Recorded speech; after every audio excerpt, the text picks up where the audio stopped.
Creo que el periodismo deportivo es una de las industrias con mayores egos.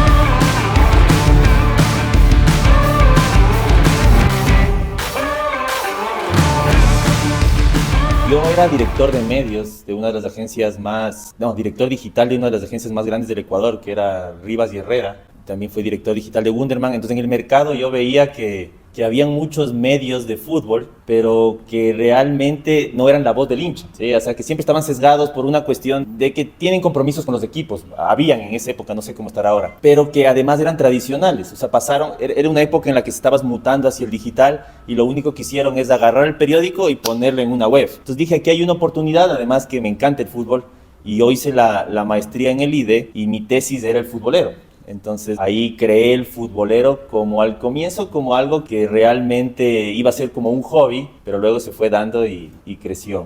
¿Cuáles fueron los primeros desafíos? Pelear con gigantes. O sea, nosotros éramos un medio nuevo en digital y estaban en Ecuador medios que ya tenían muchos años como Fútbol Ecuador, Ecuagol, Estadio, que en esa época era uno de los medios fuertes, además todos los medios de deportes del universo, Ecuavisa, TC. Entonces nosotros éramos un medio que estaba apareciendo en el Ecuador nuevo y que ese era el desafío, pelearles a esos monstruos en esa época, y luego el desafío fue hacer lo mismo pero internacionalmente. O sea, ahora el futbolero está en 15 países y pelea con los medios más grandes del mundo. Nosotros volvimos a las bases y volvimos a darle voz al hincha. O sea, el futbolero es sitio del hincha. Entonces ustedes ven, son periodistas hechos hinchas que hablan dentro de un medio. O sea, los hinchas ya están cansados un poco de oír el análisis de una persona durante 45 minutos, una hora. Nosotros le devolvimos la palabra al hincha y por eso estamos mucho en los estadios, nosotros estamos con la gente en las calles, hacemos cosas diferentes. Eso fue lo que nos hizo diferentes. Además, hacer que los anchors tradicionales como Vito Muñoz, el Pocho Harf, José Francisco Ceballos, Goicoechea, Lieberman, Cristian Martin, el Perro Bermúdez en México, entiendan este nuevo modelo y se adapten, porque ellos estaban acostumbrados a hacer las editoriales de 45 minutos, una hora. Realmente la comunicación pasó de ser una ciencia social a ser un mix entre una ciencia social y una ciencia exacta, porque tienes que entender mucho de data, tienes que entender mucho para saber qué decir.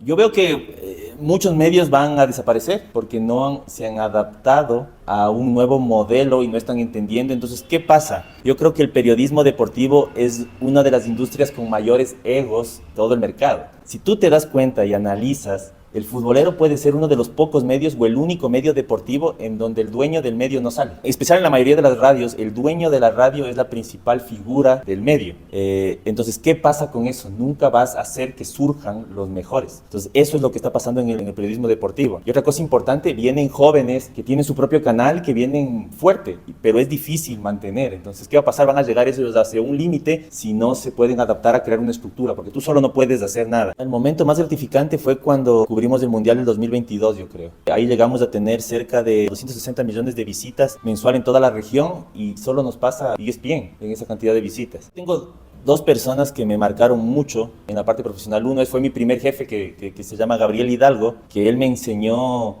toda la parte del networking, que es importante, ¿sí? Y la segunda, yo creo que la persona más importante de todas es mi segundo jefe, y creo que a él le quiero como un padre, que se llama Jorge Herrera. Es uno de los padres de la publicidad aquí en Ecuador. O sea, yo creo que es el dueño de agencia de publicidad más importante de los últimos 30 años, 40 años. Y él me enseñó toda la parte de la venta, el relacionamiento con la gente, entender que los medios de comunicación realmente son importantes, y es donde aprendí toda la parte de los medios de comunicación en la agencia. Entonces a él le agradezco un montón y yo creo que gracias a estas dos personas estoy donde estoy ahorita. Y lo otro que veo en el periodismo deportivo que nosotros hemos intentado cambiar 100% es que muchos de los periodistas, y no solo deportivos, y a mí me da mucha pena, salen a trabajar gratis. Y esa es una cosa que la industria, y deben tener una asociación de periodistas, tienen que dejar de crear eso, porque los propios periodistas hacen eso. Por ejemplo, aquí en el futbolero nosotros no trabajamos al canje, te doy un cupo, una cuota. Nosotros, hasta el joven que entra con un sueldo. ¿Sí? Entran con un sueldo desde el inicio, y muchas veces es que el medio les está haciendo un favor al abrirles las puertas para trabajar. Y eso es lo que ustedes tienen que cambiar. Ustedes son los encargados de cambiar eso, porque no pueden regalar el trabajo. Yo no creo que un ingeniero en sistemas se ponga a trabajar en una empresa gratis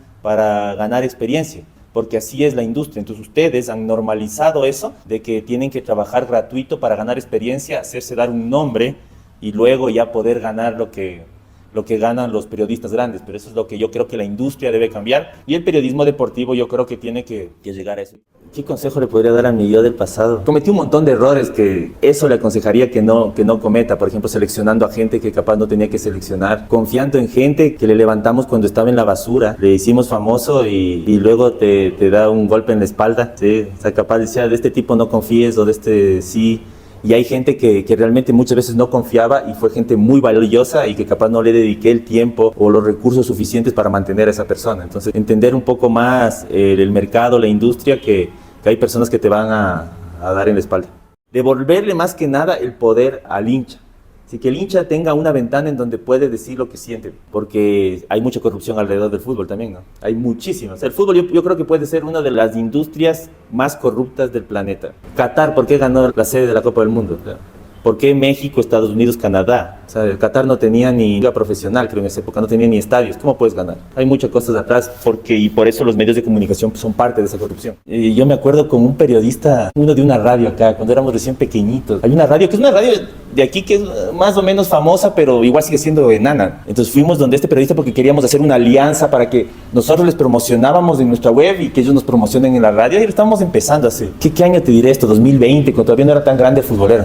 Y este man nos dijo, o sea, yo me reuní con él y me dice, oye, pero ¿quiénes son ustedes? O sea, ¿por qué les voy a promocionar en mi radio? Y yo le digo, para hacer un mix, el futuro es el digital y todo. Y hace unos 2 meses, 3 meses, esta persona quiso venir a trabajar en el futbolero. El futbolero ahora, imagínate, una radio la más grande, ¿qué tendrá? 150,000 oyentes en el día, la más grande de todas. El futbolero tiene diariamente 1.5 millones de personas viéndoles diariamente. O sea, al mes nosotros tenemos 8 millones. Entonces, ese es otro aprendizaje. Nunca tienes que menospreciar a nadie, porque te puede dar la vuelta.